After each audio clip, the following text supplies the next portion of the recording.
Buenas, gente. ¿Cómo están? Acá nuevamente en Tiempo Libre. En esta oportunidad vamos a presentar una nueva columna temática para ustedes. Recién estábamos escuchando Fiesta Loca de Esa y Ritza, si bien pronuncié. Y anteriormente estábamos escuchando a nuestros compas Jano y Alto Guiso, que estaban presentando su tema Barricada, un temazo. Los invitamos a escucharlo bien. Acá estamos junto a Selma de producción. Buenas noches. Hola. Cel, ¿cómo estás? No me veo. Ahí está. Hola. A ver, cámara para Cel. Gracias. Look, para mostrar ese look vermelión.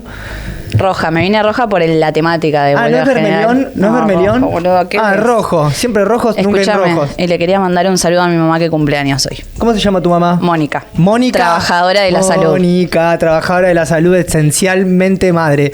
No, y bueno, trabajadora de la salud. todo. Bueno, todo. Y lo tenemos a José. Bienvenido, José.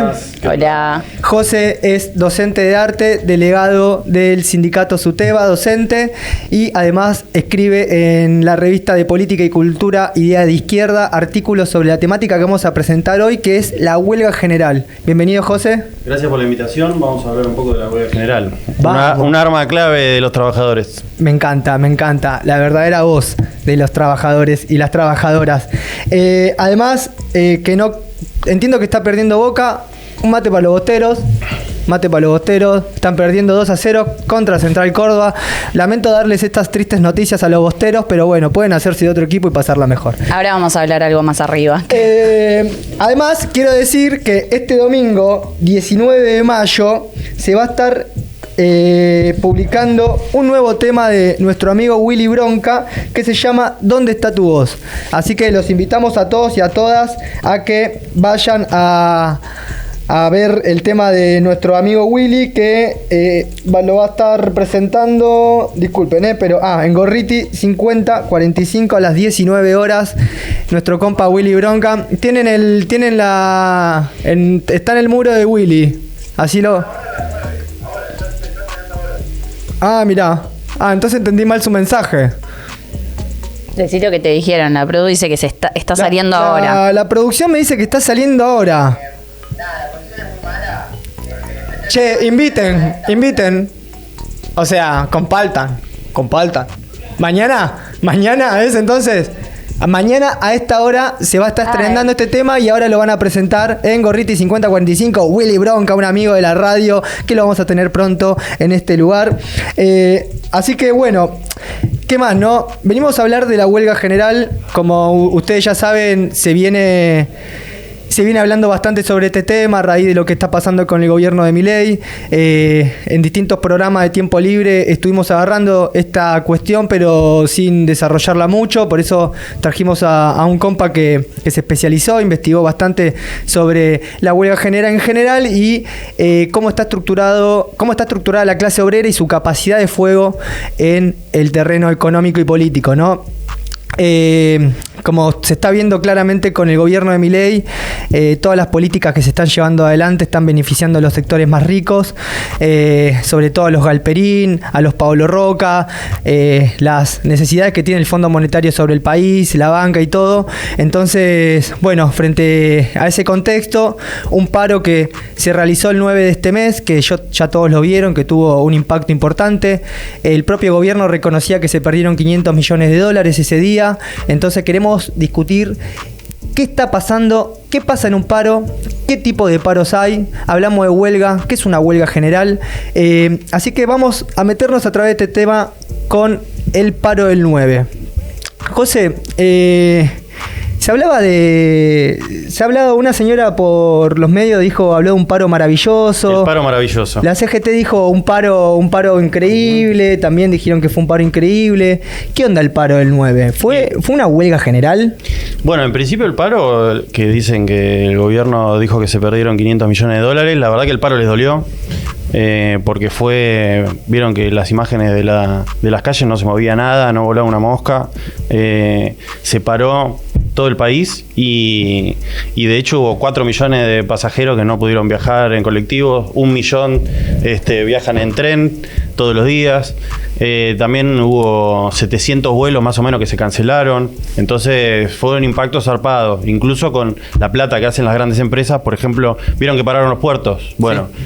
Es un país agroexportador, entonces los puertos sale muchísimo de la exportación ahí, entran los dólares, terminó durante la semana, terminaron cayendo los mercados por el golpe que fue para las grandes empresas, lo que fue el paro, que también afectó a la industria, afectó a la construcción, bueno, nada, fue un parazo, lo habrán visto ustedes también, ¿no? Y fue un paro maravilloso, según la señora.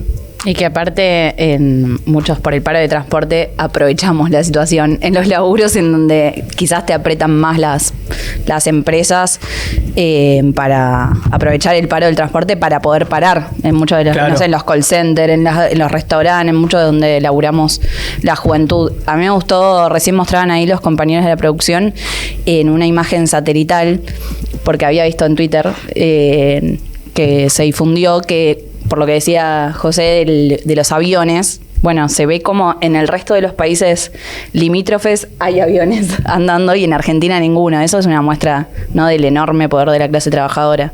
O sea, claramente se frenó todo. Y eso que las conducciones de los sindicatos no se jugaron a hacer algo activo, ¿no? O sea, fueron como por gremio, no se preocuparon por la movilización y por nada. O sea, esto, digamos, vos en uno de tus artículos hablás sobre posiciones estratégicas, ¿no?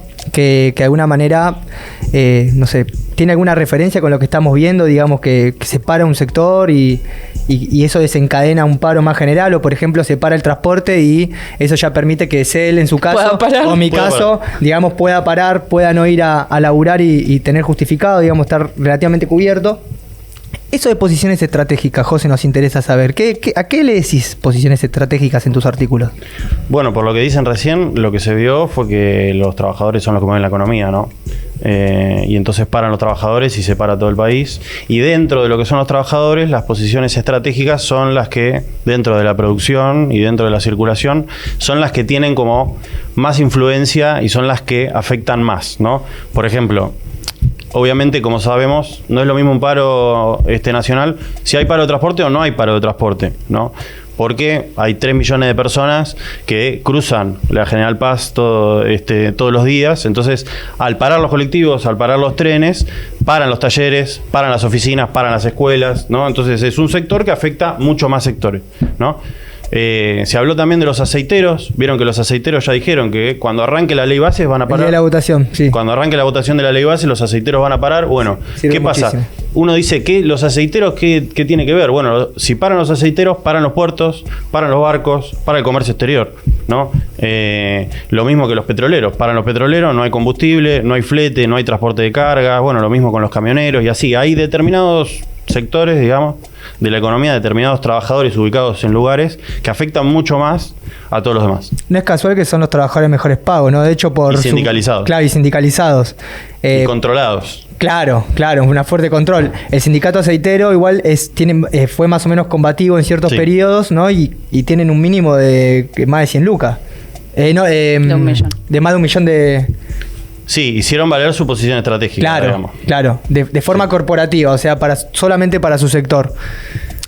Y no, porque ahí al principio vos le preguntabas si el 9 había sido una huelga general, porque es con lo que convocamos a esta columna, que quizás incluso en los diarios salió así, ¿no? Como en los diarios del mundo salió como una huelga general en Argentina. Claro. Pero también está bueno pensar en qué sentido lo decimos los socialistas, ¿no? ¿De qué hablamos cuando hablamos de huelga general o si lo del 9 había sido o no una huelga general? Sí, para mí está bueno diferenciar un paro nacional de una huelga general. en lo que es la estrategia socialista, la huelga general implica un despliegue de fuerzas mucho mayor. No es un simple paro de actividades, no es un paro para descomprimir tampoco, ¿no? Es el inicio de lo que tiene que ser un plan de lucha mucho más generalizado, que tenga un despliegue. Rosa Luxemburgo decía que tenía que desplegar toda la fuerza de la clase trabajadora, que tenía que mostrar, hacerles confiar a los trabajadores la fuerza que tenían. Y además no tiene el objetivo de cambiar algunos puntos, ¿no? Porque sabemos, por ejemplo, que en el caso de los sindicatos que están manejados por el peronismo, en todo caso quieren cambiar alguna cosita de la ley bases, quieren algo. O sea, negocian chiquitajes. No es para negociar la huelga general, digamos, ¿no? Claro, pero ellos con el paro dominguero, por así decirlo. Claro. No buscaban negociar, digamos, la estrategia que están tratando de llevar adelante. De hecho, trascendió que uno de los diputados liberales de la Libertad Avanza dijo que la CGT discutió. Reconoció que estaban negociando. Laboral. Claro. Sí. Por eso la huelga general tiene otros objetivos que ahora los podemos charlar un poquito, pero también implica lo que decías vos, una huelga general activa, es decir, movilizaciones, corte de calles, marchas, ¿no? Manifestaciones, y también implica asambleas, organización, ¿no? Es organización, movilización, coordinación. Una huelga general va mucho más allá que un paro nacional. Claro, y se dio un debate el 9 en distintas asambleas o lugares, por lo menos nosotros estamos en una asamblea y se daba el debate. Algunos compas opinaban que estaba bien que no haya transporte en su totalidad para garantizar que el paro sea efectivo. Por lo que decíamos, tiene una parte de verdad y hay una parte que es más contradictoria, porque lo que evitaba el paro total de transporte es que puedan desarrollarse movilizaciones que son en definitiva lo que va a moverle el edificio a estos tipos. Como se ha demostrado con la marea verde, fueron las movilizaciones de las pibas llenando las calles, llenando los espacios, lo que generó presión para que los distintos bloques giren y voten a favor. ¿Cómo la ves esa discusión en torno al transporte o las formas en las que un paro activo debería garantizarse, poder llevar adelante iniciativas que golpeen? O sea, el paro por sí mismo sirve, pero golpeó, creo yo, pero no es que salió el gobierno a decir, che, bueno, vamos a darle baja parte de la reforma laboral, o sea, no es que retrocedieron en el plano político. Afectó económicamente, pero claramente no terminó de golpear como debería golpear para hacer retroceder este plan de ajuste. Ahí, ¿cómo pensás que se pueden resolver esas cosas? Hablaste sobre asambleas, hablaste sobre coordinación de la huelga. ¿Cómo lo verías ese tema? Digamos, ¿cómo se solucionaría? Bueno, el paro del 9 de mayo nos enteramos por la tele, ¿no? Sí. Y la verdad que justamente fue un paro que mostró la fuerza de los trabajadores, que tuvo mucho impacto, pero fue un paro controlado por los sindicatos peronistas.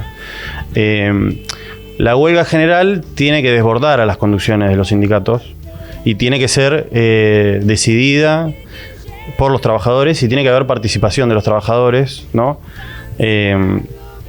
Justamente en el caso de lo que vos decís de la movilización, por ejemplo, los propios trabajadores, cuando están organizados y organizan las huelgas, pueden decidir cuáles son los transportes que funcionan, cuáles son los colectivos que hace falta, que se necesitan, cómo asegurar que la gente pueda participar en las movilizaciones, por ejemplo.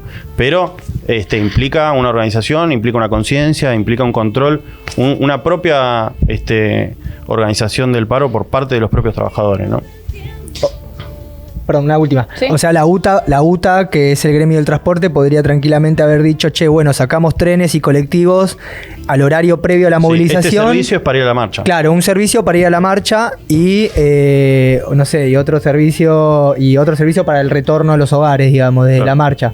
Y garantizar una movilización activa de los sindicatos. Sí, pensamos en una huelga más así. Sí. Claro, bien.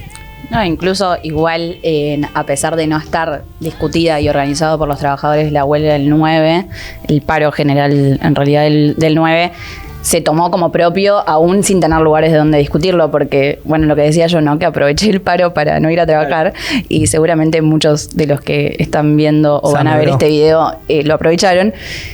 No para faltar y descansar, sino como un gran momento de protesta, de decir, la estamos pasando mal, se está discutiendo contra los derechos de los trabajadores por mayor saqueo al país y aprovechar el paro, y eso se vio aparte en las situaciones medio bizarras del paro. ¿Vieron a Bullrich subirse al colectivo sin carga en la SUBE? Vacío. Pará, pero primero sin carga en la SUBE.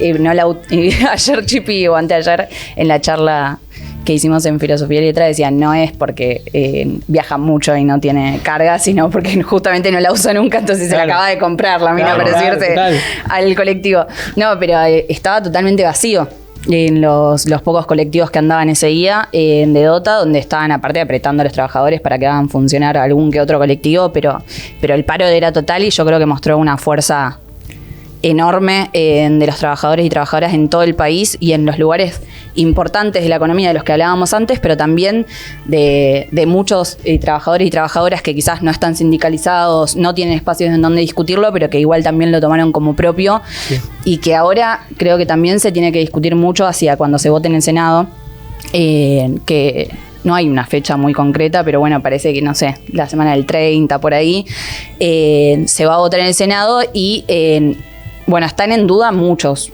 ¿no? O sea, hay senadores que ya dijeron que van a estar por el rechazo de la ley ahí, pero otros que están negociando cambiar algunos artículos para que vuelva a diputados y entonces el gobierno de Milei tenga la capacidad de votarlo y sacar la ley, porque, bueno, no sé si todos saben, pero empezó en diputados, se discute en el Senado, si hay modificaciones vuelve a diputados y entonces ahí el gobierno tiene un poco más de votos que garantizados que en el propio Senado. Ahora igual hay senadores que entraron por las listas de Unión por la Patria, Frente de Todos, como les queramos llamar, que hasta el día de hoy no dijeron si van a votar en contra o no. Y eso, al menos son 5, y al mismo tiempo vos tenés a sectores del peronismo y por ejemplo, el gobernador de la provincia de Buenos Aires diciendo hay que movilizar, hay que ser 1 millón, hay que estar en la calle. Contradictorio, ¿no? Porque, bueno, en el medio sus senadores no están garantizando un rechazo total de la ley. Ahí la izquierda está diciendo, nosotros, la izquierda, estamos diciendo que la izquierda, que hay que movilizarse con todo, que muchos, incluso pienso también, nosotros ahora estamos hablando del paro y lo que hicimos los trabajadores ese día, ¿no? Pero ya se habían movilizado el 23, 1 millón de estudiantes en el país. Bueno, no sé, hay para tirar de una enorme movilización que se puede hacer ese día. Y decían desde distintos sectores combativos de la izquierda hacer un gran paro, o que es necesario por lo menos plantearlo y discutir con las conducciones sindicales, que hay que hacer un paro de 36 horas o por lo menos un paro y movilización ese día que se trate para garantizar la mayor masividad y que esté rodeado el Congreso. Sí, además duró 30 horas la discusión diputado, o sea que cierra. Se puede hacer un paro de 36. Hacemos un paro de 36 horas, llega. Macho, y claro. Si ellos pueden, nosotros también. Claro, bueno, sí, es muy importante lo que decís vos, porque en definitiva, o sea, yo creo que no hay que apelar o sea, la buena voluntad de los diputados, de los senadores no existe porque tienen posiciones políticas y apuestan a un proyecto de país, de ajuste, atado al Fondo Monetario Internacional, pero se puede hacer el suficiente ruido para que los tipos digan, che, esto va a tener enormes costos políticos para nosotros, entonces votemos en contra. Y creo que, bueno, a mí me queda esto de la importancia de una huelga activa, pero... Yo después me quedo pensando, ¿no? Porque creo que varios gremios, venimos de un montón de acciones de los gremios, aisladas, ¿no? O sea, de distintos gremios que llevaron adelante huelgas en su sector, paros o acciones, pero todo muy dividido, cada cual planteando las consignas de su sector, claro, y nada más, ¿no? Digamos, el tipo de huelga... ¿Cómo debería ser este? Claro, el tipo de huelga general que plantea CEL, ¿no? De coordinación, pensado y coordinado de las asambleas, que tenga una estrategia, ¿no? En el sentido de esto, che, si necesitamos movilizar, además garantizamos los bondi para la gente. ¿Qué carácter tendría que tener? Tendría que ser de los distintos gremios convocando juntos, pero cada uno con sus consignas, o que estos gremios traten de unificar consignas que afectan a todo el pueblo trabajador, inclusive a aquellos que no están sindicalizados, para que los que no están sindicalizados se sientan parte de esa acción. ¿Cómo la ves esa? Ahí hay una diferencia, ¿no? Entre una huelga general y una huelga política, también decías en tus artículos. Sí, está buena la pregunta, porque hay un plan, que es el plan del gobierno de Milei, que es en contra de todos los trabajadores de todos los sectores, ¿no? Es un ataque masivo. En el caso de lo que quiere hacer el gobierno, ¿no? Y en el caso de lo que hablábamos de huelga, una huelga general, que tiene que ser una huelga general política. ¿Por qué? Porque tiene que ser, primero, para tirar la ley base, ¿no? Pero también para tirar el plan económico del gobierno de Milei. Tiene que ser para tirar el DNU, porque el DNU todavía sigue vigente. Sí. Tiene que parar los despidos, porque vieron que está habiendo un montón de despidos. FATE, sí. Está en FATE, en Walmart, que ahora le pusieron chango más, en Aerolíneas Argentinas. Suspensiones en Techín. Sí, no, y además en las metalúrgicas, la construcción, viene habiendo despidos por goteo. Sí. Entonces tiene que ser una huelga general política contra todo el plan, tanto de Milei como de los capitalistas, de los grandes empresarios, del poder económico de Argentina. De nuestros amigos del FMI también. Del FMI, claro, que está todo dirigido por el FMI, todos lo siguen. Entonces, bueno, me parece que visto desde ese lugar, ¿no? Toda la coordinación y la unificación que decías vos tiene que ver con enfrentar el plan político de ellos, ¿no? Por eso es una huelga general política. Y hay algunos antecedentes en la historia, hay algunos hitos en la historia argentina. El Cordobazo, y el Cordobazo seguro que lo conocen, el Rodrigazo también. El Cordobazo, recordemos que fue que empezó con un paro en mayo de 1969, empezó con un paro en la ciudad de Córdoba, que terminó en un levantamiento donde se unieron los obreros y los estudiantes, hubo represión, enfrentaron a la policía y tomaron la ciudad. Hasta las comisarías tomaron, ¿no? No, fue tremendo, fue espectacular, fue una lucha generalizada, un poco lo que estábamos hablando. Dicen que fue el principio de la caída de Onganía. Claro, termina hiriendo de muerte a Onganía, que termina cayendo. Y en el caso del Rodrigazo caen los ministros del plan económico del peronismo en ese momento. El Rodrigazo, las jornadas de junio y julio de 1975 fueron la primera huelga general a un gobierno peronista, ¿no? Que estaba atacando a los trabajadores. Y también la movilización empezó a desbordar a los sindicatos y los sindicatos tuvieron que llamar a la huelga general. Y caen los ministros del peronismo. Entonces, esto yo lo digo también para tener en cuenta que se puede derrotar el plan de Milei. Ellos hacen un ataque masivo, nosotros tenemos la fuerza para oponérselo, ¿sí? Claro, hay fuerza, pero quienes conducen no tienen decisión estratégica para organizar esas fuerzas y ponerlas en movimiento y actuar.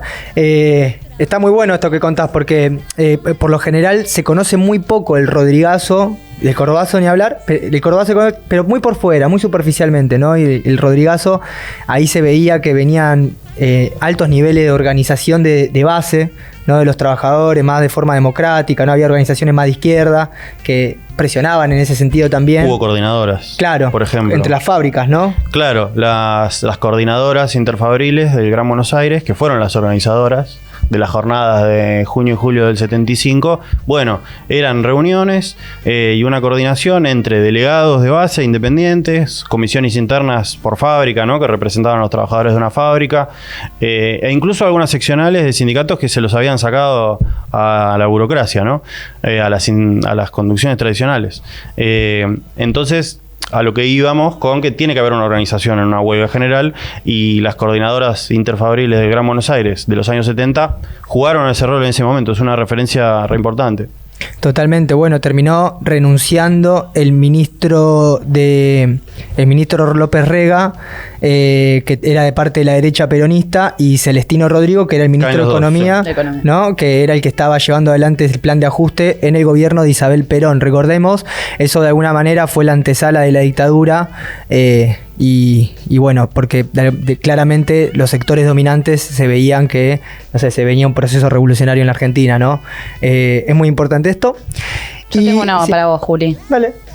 Porque lo invitamos a José, pero te puedo preguntar yo. Pero desde ya hacemos una conversación. Yo olvídate, sí, amiga, mandémosle. Mi birra. Yo esto muy sano lo tuyo. No, tiene algo que no puedo decir para no ser apología de cosas raras. ¿Ya se lavó? Sí, boludo. No, me quedaba pensando. No le rompas la computadora a los chicos. No, me quedaba pensando que dijimos, bueno, yo aproveché el paro. Ahora estábamos hablando de otro carácter, ¿no? No de un paro, sino una huelga general política, en el sentido también de cómo se levantan todas las fuerzas que tenemos los trabajadores, que quizás están dormidas, que están también fragmentadas. Digo, en los 70, que ustedes estaban hablando recién, quizás era mucho menos, no sé, la desocupación era del 6%, la precarización era muy baja. Claro. Quizás uno tiene más la imagen de los trabajadores del Citrac-Citram, de la UOM, trabajadores de los gremios muy importantes, y no se imagina como a los trabajadores precarizados. Pero ¿qué pasa hoy con que hay, no sé, en Argentina por lo menos el 50% de la población está precarizada, un porcentaje de la juventud enorme no tiene derechos? El otro día decíamos, no vimos pasar un derecho por acá adelante en ninguno de todos los gobiernos. ¿Cómo pensamos entre todos cómo sería la participación de los sectores precarios? De los sectores precarios que no tienen derechos, y cómo entran en esta situación.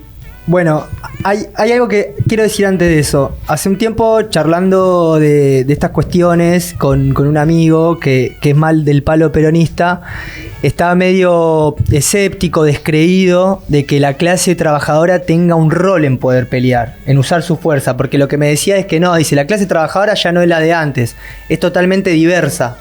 Hay sectores que no tienen nada que ver con los otros. Yo creo que tiene parte de verdad y tiene parte de que es un recurso ideológico para decir, che, la división de la clase trabajadora es débil, entonces, bueno, confiemos en el cambio de los funcionarios. Me parece que viene más por ahí la lógica, ¿no? Yo creo que los sectores que vos decías recién, el 50% de los trabajadores en Argentina son precarizados, están por fuera de la sindicalización. Por lo general, seguramente ustedes deben conocer, ¿no? Si laburás 10 en una fábrica, es un sector chiquito, capaz que ni siquiera tenés sindicatos, laburás de Rappi, laburás en un call center, quizás tenés un sindicato, pero estás precarizado, o sea, hay una vulnerabilidad muy grande. Yo creo que el rol de los trabajadores precarizados es clave, porque en general las organizaciones sindicales tienen cierto nivel de conservadurismo porque tienen cosas que todavía no perdieron. Tienen una rutina. Claro, tienen una rutina, tienen determinados derechos que los sectores precarizados no tienen. Entonces creo que, por un lado, para empezar, la irrupción de los precarizados, de todo ese gran porcentaje de la clase obrera, puede ayudar a que los que tienen la fuerza, los sindicatos, todo, puedan mantener sus consignas más a izquierda, más politizadas. O sea, no es solamente mi derecho, yo como trabajador de una empresa que me paga bastante bien, un trabajador calificado quizá de un lugar, y que pueda levantar una demanda más general de todos esos sectores también, de la precarización, que yo capaz que estoy laburando en una empresa que me paga re bien, soy un trabajador calificado, pero mi primo, mi hermano, fulanito, mi tía están totalmente en la precarización. Entonces es parte de integrar a ese sector. Y después, además, la importancia de lo que decía José, o sea, la importancia de la movilización, o sea, de la irrupción de esos sectores que estamos hablando, de masa social, de fuerza de gente enorme. O sea, yo creo que los sindicatos estarían caminando en una pata, rengos, si quieren tomar acciones que no tengan en cuenta todo ese sector, y porque además las clases dominantes te oponen. ¿Entendés? Por ejemplo, si yo estoy precarizado y no puedo llegar a mi laburo y sé que voy a tener costos porque el trabajador de la UTA me hizo el paro, y a mí me van a vender que es por la culpa del trabajador de la UTA que me hizo el paro, que solamente está pidiendo sus consignas. En cambio, si el trabajador de la UTA dice, che, por mis derechos como trabajador del transporte, pero también por los derechos de los pibes que están precarizados, y yo soy precarizado y te escucho, que estás levantando mis demandas, mis consignas, y que estás poniendo tus herramientas a disposición de eso, y yo me voy a querer sumar. Y eso es exponencial porque es la coordinación de todos los sectores de la clase trabajadora en un mismo plan contra algo político. O sea, acá es nosotros o ellos, o sea, está planteado eso en el escenario. Vos el otro día nos decía que, bueno, nos declararon la guerra, entonces guerras tienen que tener. Y bueno, entonces nuestro ejército, de alguna manera, por así decirlo, haciendo una analogía medio militar, por así decirlo, estamos totalmente divididos. Entonces, ¿cómo reagrupamos eso? ¿Cómo unificamos? Creo que es muy importante el rol de los precarizados también, porque podemos ayudar a que el movimiento de lucha se profundice y no abandone. Y no abandone a la mitad. Y no abandone porque los trabajadores de la UTA agarraron, no sé, o de repente están pidiendo un aumento y le dan ese aumento porque de esa manera nos dividen, y no se corten. Y no corten la lucha en la mitad, ¿no? Del proceso. Creo que tiene que ver con eso, ¿no? Con la fuerza numérica, garantizar fuerza numérica en la lucha, garantizar de que sea un proceso de lucha que unifique a todos los sectores de la sociedad que estamos siendo golpeados por el gobierno. Creo que esos son las dos principales cuestiones que hacen muy importante tener esta política. exigirle a los sindicatos que no luchen solo ni de manera separada, porque el que marcha solo lo ahorcan por separado, sino unificar y unificar demandas. Sí, es así lo que vos decís. Los trabajadores precarizados tienen un lugar también en la huelga general. Para empezar, hay una parte que ya tiene un lugar dentro de las posiciones estratégicas. Vieron que los de GPS, por ejemplo, son tercerizados dentro de aerolíneas. Del propio aeropuerto. Claro. Del propio aeropuerto, así como, y eso pasa en todas las fábricas y en todos los lugares de trabajo que tenés a los que están por agencia, a los que están tercerizados. Entonces hay una parte de los precarizados que están ya metidos en lugares estratégicos. Y después, es verdad que los informales, cuentapropistas, autónomos, etcétera, son una banda y entonces le pueden dar masividad al movimiento y lo pueden radicalizar también. Claro. Eso me parece que pueden cumplir ese rol. Y después hay que tener en cuenta que vieron que desde estos meses empezaron a funcionar asambleas barriales, ¿no? Donde hay como diversidad de sectores distintos, de juventud, de estudiantes, trabajadores, de todo, por la fragmentación que decías vos. Bueno, ese es un espacio donde nos encontramos todos. Porque vieron que hay de todo, desde docentes estatales, estudiantes, artistas, desocupados. De la construcción, gente de todos lados, sí. Incluso mucha gente que en sus lugares de laburo no puede levantar la cabeza porque se la cortan y entonces va a la asamblea. Entonces, bueno, ahí volviendo un poco al tema de qué organización tiene que haber en una huelga general, bueno, la organización asamblearia es una parte recontra importante y también la coordinación de los distintos sectores, ¿no? Bien, esto me deja un par de cosas interesantes. Vos lo dijiste antes, que me parece bueno retomarlo, porque en este tipo de acciones la gente y la sociedad, el pueblo trabajador, mide su fuerza, ¿no? Y donde se pone blanco sobre negro quién tiene realmente el control del movimiento de las cosas. De todo. Desde que llegue esa birra ahí, que se pueda prender esta computadora para que haya atención acá en este lugar y en toda la ciudad, para que podamos tener el equipo de mate, para que yo me pueda poner estas vinchas, para que podamos llegar hasta acá. O sea, el movimiento de todas las cosas depende de la clase trabajadora y es esa interpelación también la que queremos hacer. Un poco también contra el discurso que dice que el cambio viene por los funcionarios. Claramente no pasa por ahí, por el tema de los funcionarios. Los diputados pueden votar en contra, qué sé yo, pero acá tenemos que saber que la fuerza está en la clase trabajadora.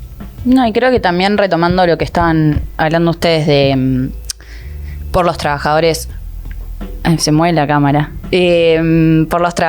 Retomando lo que estábamos charlando recién por los trabajadores precarizados, que somos muchísimos, y que incluso hay lugares en donde estamos muy concentrados. No sé, en mi trabajo creo que somos más de 2.000, no sé, claro. Quizás es uno de los call centers más grandes que hay, pero hay lugares en donde, no sé, estás muy solo, ¿no? El pibe de Rappi, bueno, cómo ve una perspectiva de que se puede pelear y de que hay fuerza, porque cuando está en soledad se siente que lo están que lo están sobrepasando, y que aparte ahí entra todo el discurso incluso del propio gobierno de que solo te puedes salvar, de que hace un esfuercito que vamos a salir, y yo creo que también, además de a los trabajadores precarizados, que somos una gran parte de la sociedad, es la huelga general.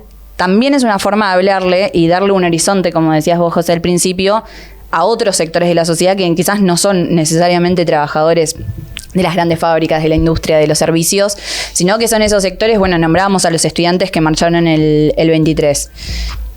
Algunos, vamos a decir la verdad, hay algunos que son medio derecha en las universidades y demás, que bueno, esos no los contamos, pero todos los que marcharon en el 23...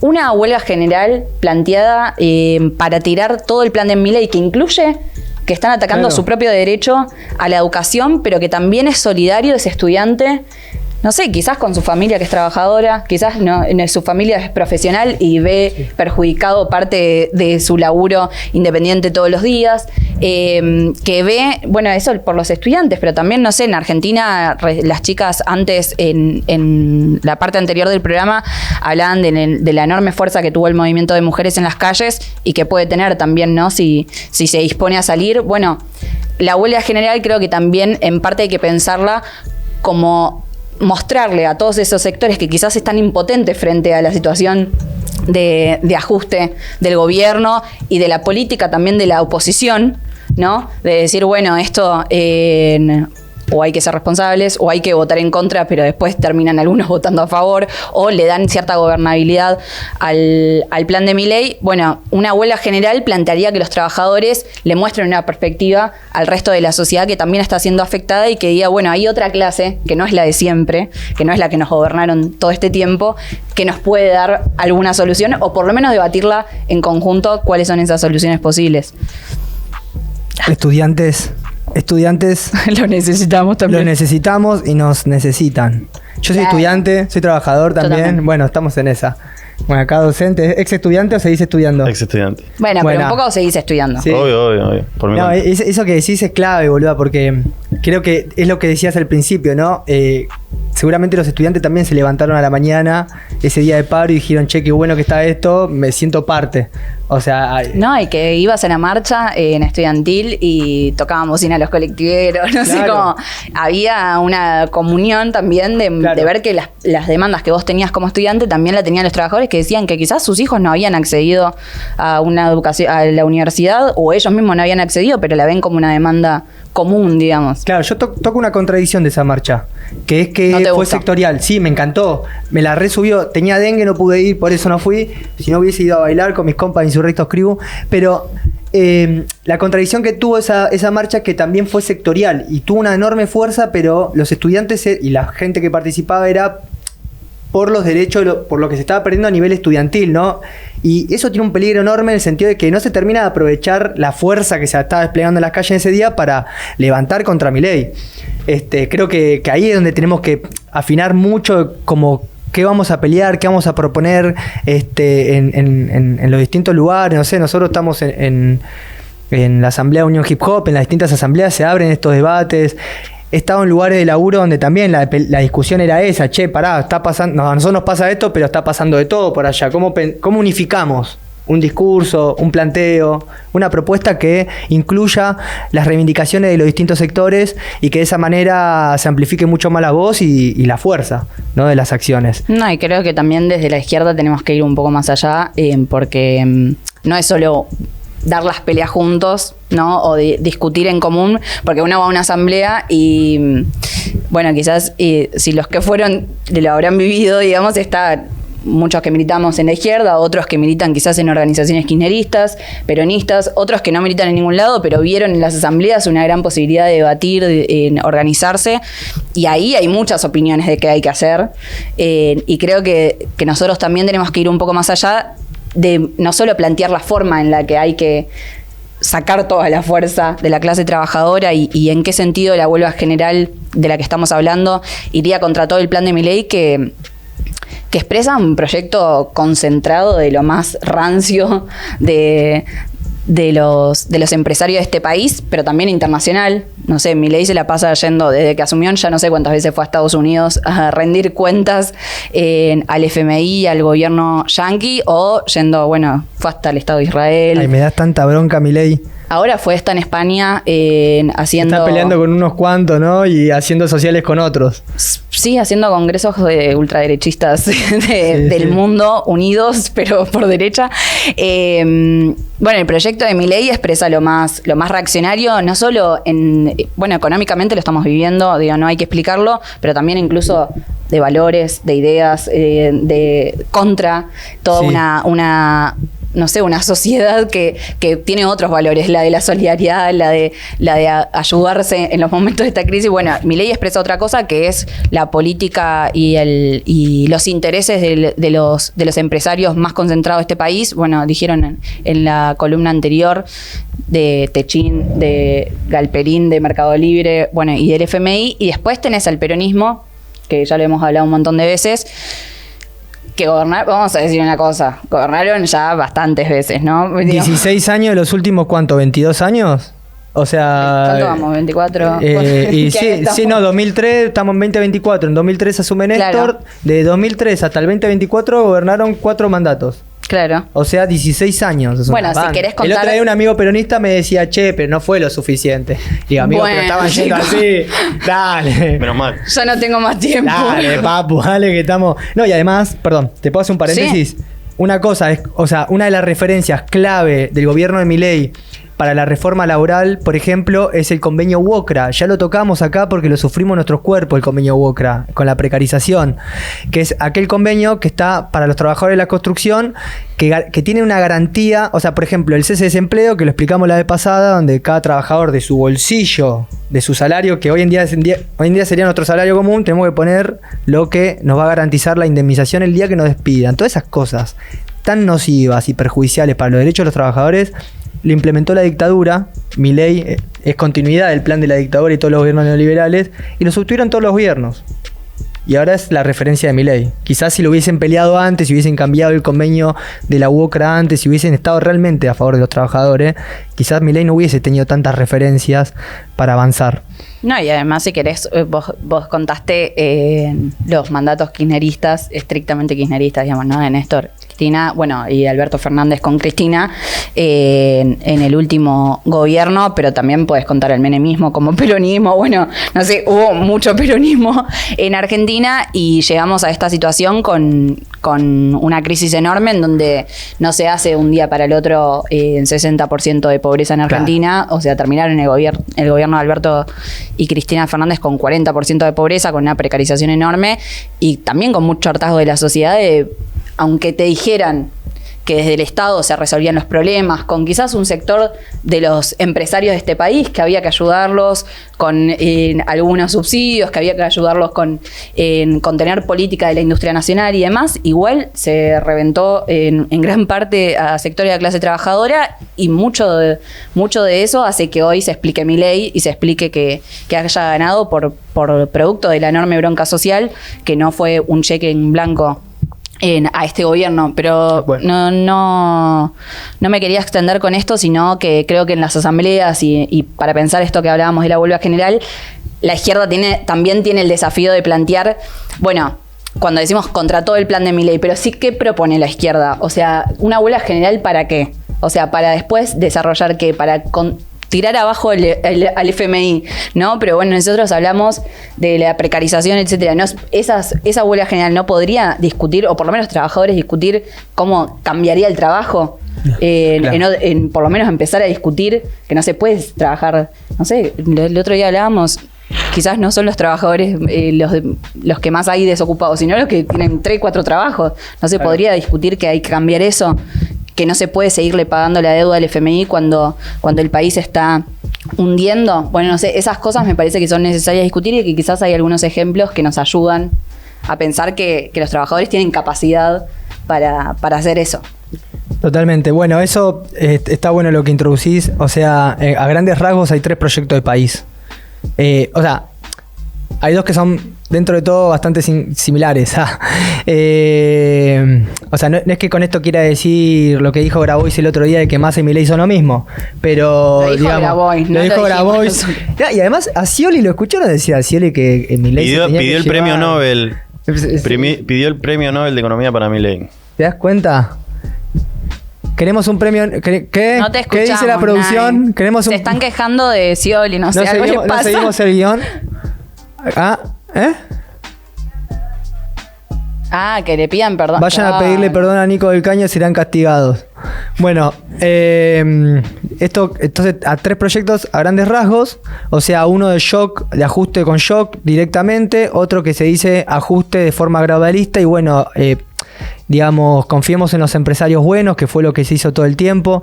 El próximo programa vamos a tener una columna especial donde se va a recorrer la historia de Techin, del grupo de Techin de Pablo Roca, una de las empresas más grandes del país, para que se vea que el empresariado nacional es una basura, es una bosta y es lo más antinacional que hay. Digo, para los proyectos políticos que confían en ellos y que me parece que están bastante equivocados y ahí tienen que rever varias cosas en ese sentido. Y está el proyecto de la izquierda que lo explicaba bien Cel, que por lo general dicen, la izquierda es puteadora, la izquierda critica y no propone, pero bueno, acá hay una propuesta estratégica de cómo luchar, qué fuerzas sociales lo tienen que llevar adelante y además un proyecto de país. Vamos a hacer un proyecto de país que esté arrodillado al Fondo Monetario Internacional con todo lo que eso implica. Vamos a hacer un proyecto de país que esté arrodillado ante las grandes multinacionales que vienen a extraer el litio, el petróleo o la producción de alimentos, como en el caso de Monsanto, que tanta vía libre le han dado en otros gobiernos, o vamos a ser un país donde se prioricen las necesidades de las grandes mayorías, que somos los que movemos todo. Entonces, imagínense la irracionalidad que nos están queriendo vender como mal menor o como mal mayor, que es que los trabajadores paguemos los costos de una crisis que no generamos cuando somos los que generamos la riqueza. No sé si se entendió este trabalengua, pero cualquier cosa le disminuyen la velocidad del YouTube y lo van a escuchar perfecto. Esto nos abre tercer proyecto, porque en Chico hay ejemplos de este proyecto de la izquierda en algún sentido, ¿no? Las fábricas recuperadas son un ejemplo de eso. En un sentido, Sanón, bajo control obrero, fábrica sin patrones en Neuquén es uno de ellos. Madigraf, una fábrica amiga, también estamos hablando de fábricas muy grandes, no son fábricas chicas, que también las fábricas chicas recuperadas son un golazo, pero estas son grandes fábricas. Perdón, y para tirar chicos de esas fábricas, ¿han hecho grandes festivales culturales? Sí. ¿Fueron ustedes? Más bien. Fábrica de rima, yo fui a escucharlo a Trueno, a Madigraf. A Trueno, a Madigraf, claro, la Delio Valdés. Sí, a yo la Delio. No fui, pero me gustaría. A la banda tributo a Los Redondos, aguante Los Redondos, no canta los temas, no soy ricotero hasta el final. Vi a Manu Chao en Sanón. Ay, Mirá. qué bien. Buena. Muy bueno. Qué zarpado. Sanón, yo fui a Sanón, me rompió la cabeza cuando fui. Dije, quiero estudiar algo que tenga que ver con el arreglo de máquinas industriales. Me anoté en la UTN después. Voy a hacer cerámica. No, yo estaba antes, pero por Sanón. Después fui a visitar Sanón y dije, wow, qué bien lo que estudio. Qué locura esto, ¿no? Y bueno, qué buen ejemplo para que quede tan reducido a este lugar nada más. ¿Querés contarnos un poco estos ejemplos de iniciativa de los trabajadores? O sea, fue una respuesta ante la crisis, ¿no? Ante los intentos de cierre de esas fábricas. Ahora, una de las cosas que se quiere hacer con la ley Ómnibus es criminalizar la toma de la fábrica después que se cierra, ¿no? Bueno, ¿cómo lo ves como ejemplo en Chico de este tercer proyecto que decimos que plantea la izquierda? Sí, para mí está bueno pensar que la huelga general no es algo solamente para defenderse, ¿no? Sino que si vos tirás el plan del poder económico y se derrotás al gobierno, se abre la posibilidad de pelear por otro país, digamos, ¿no? Por otro proyecto de país. Ahí es donde está lo que contaban recién de lo que propone la izquierda. Y es verdad, las fábricas recuperadas muestran que si pueden manejar una fábrica, ¿por qué no podrían manejar el país? Si la realidad es que sin los trabajadores, como se vio en los paros y como se ven en todas las huelgas, las fábricas no funcionan, la economía no funciona. Ahora, podría funcionar sin patrones. Y las fábricas esas muestran que se puede funcionar sin patrones. Y que pueden también tener la capacidad de aprovecharlas. Por eso decía lo de los festivales, de crear otros ámbitos también de organización, de discusión. Discuten todo en asamblea, cómo producir también. Eso me parece muy interesante. Incluso en la pandemia, ¿se acuerdan que habían Madigraf, que hacía revistas para gente, caras, bueno, no sé, toda la revista que hacía, lo convirtió en producción para alcohol en gel, en bolsas reciclables? Bueno, no sé, se puede también los trabajadores discutir la producción. Y ya para ir terminando, basta, sí, yo quiero agregar algo de esto porque me parece súper importante que que quizás lo que dice, no, el trabajador overall, si controla la fábrica, ¿cómo va a poder controlar la economía? Pero recordemos, yendo al ejemplo de los estudiantes, la movilización de los estudiantes, en Madigraf, la empresa, que además era una empresa, un patrón norteamericano que le estaba haciendo juicio a la Argentina para que la Argentina le pague un fondo bonos. buitre. Era un fondo buitre, lo que Cristina llamaba fondo buitre. Bueno, el chabón, además de ser industrial, era un fondo buitre, o sea, especulaba con el capital financiero para depredar un país como el nuestro. Ahí la Universidad Tecnológica Nacional, la UTN donde estudio, fue con estudiantes que se estaban profesionalizando a destrabar las máquinas, el software de las máquinas que se las habían trabado, y de esa manera se pudo poner en funcionamiento la producción. Entonces, lo que tenemos que pensar a nivel social es qué tipo de colaboraciones, qué tipo de cooperación nos tenemos que dar con todos los distintos perfiles que tenemos nosotros dentro de nuestra clase, que es tan rica en todo, rica en el sentido de conocimiento, de producción cultural, de capacidad de producción y de organizar las cosas de otra manera. Creo que es cuestión de pensarlo. El otro día mi sobrino yo le explicaba algunas de estas cosas y me decía, pero es difícil. Pero claro que sí es difícil. Todo es difícil, pero más difícil es bancarnos al mundo al que nos están llevando todos estos forros, giles y ajustadores. Así que bueno. José, tus últimas palabras de esta columna, te podemos invitar otro día también. Obvio. Invítenme, voy a volver. Me parece que está bueno lo que estuvimos charlando porque, bueno, hay gente que viene participando de las marchas, enfrentando, ¿no?, toda la política del gobierno, vio bien los paros y de alguna forma capaz se pregunta hacia dónde vamos, ¿no? Esto hacia dónde va. Así que, bueno, me parece que la perspectiva esta que venimos hablando de la huelga general, que hay que construirla igual, ¿no? Hay que organizarla. Como decías vos, hay que hacer una coordinación.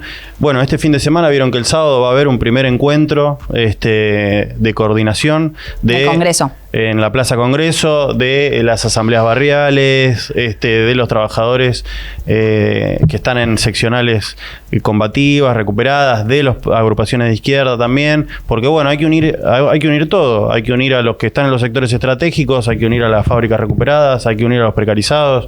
Eso es algo que las conducciones no lo quieren hacer. Las conducciones de los sindicatos, las conducciones peronistas o radicales en el caso de las federaciones estudiantiles, no lo quieren hacer, así que hay que desbordarlos, empujar y bueno, poner la fuerza en las calles. Si el poder económico quiere lucha de clase, bueno, vamos a darle lucha de clase. Bueno. Me encanta, quiero esa moral. José, una última pregunta de la que no se escapa a nadie, pero nadie, o sea, no salí de acá sin nada. Esta no está preparada. ¿Qué harías con más tiempo libre? ¿Qué haría con más tiempo libre? Yo creo que me leería todos los libros de una librería. Vamos. Todo. Me dedicaría a leer todos los libros me dedicaría a leer todos los libros que pueda. Tenemos un lector compulsivo acá. Sí, eso es lo que necesitamos. Adicto. Inspírense, por favor, allá del otro lado. Consumo problemático de libros. Bueno, está bien, morirse de una sobredosis de lectura. No está mal. Queda flasheado, ¿viste? Cuando lees mucho. Muchas gracias, José, por venir. A ustedes por invitarme. Gracias. Muchas gracias, él. Por esta segunda que hice. Por esta segunda invitación a Tiempo Libre y continuaremos pronto. Se vienen cositas, así que gente, esténse atentes con Tiempo Libre porque todo. ¡Ah! Miedo. No. Oh, shit. ¿Qué onda, gente? ¿Qué? Cierro acá. Quiero invitarlos a todos este miércoles 22 a las 20 horas en Otra Historia, a.k.a. Estomba, o exactamente en Estomba 851, si no mal recuerdo. Vamos a estar haciendo takeover del Club del Club, que es un ciclo de electrónica gratuita todos los miércoles, con Algo Rave. Voy a estar tocando yo, va a estar tocando Miguela de Control Z, va a estar tocando Ente, también Iris Aladino, la madre del Litecoin argentino. Vamos a tener un set remoto desde Alemania de Empty Flash. ¿Qué? Todo eso en Estomba. What the fuck? Todo eso en Estomba. WTF. ¿Hay gol de Boca? ¡Gol de Boca! Bueno, una alegría en medio de tanta tristeza y del evento de Geica el miércoles. Sí, y una cosita más que vamos a hacer también es que vamos a estar exponiendo juegos de Jeremías Denby Babini, que es un amigo nuestro que falleció hace poco y desarrollaba altos juegos. Y bueno, van a estar libres para jugarlos el miércoles también. Ay, me encanta. El miércoles, gente en Estomba, el club del club. Nos vemos allí. El Spider-Man negro. El Spider-Man negro. Black Spider-Man. Chao. Están gritando, vamos Boca ahí. Chau. Venía perdiendo.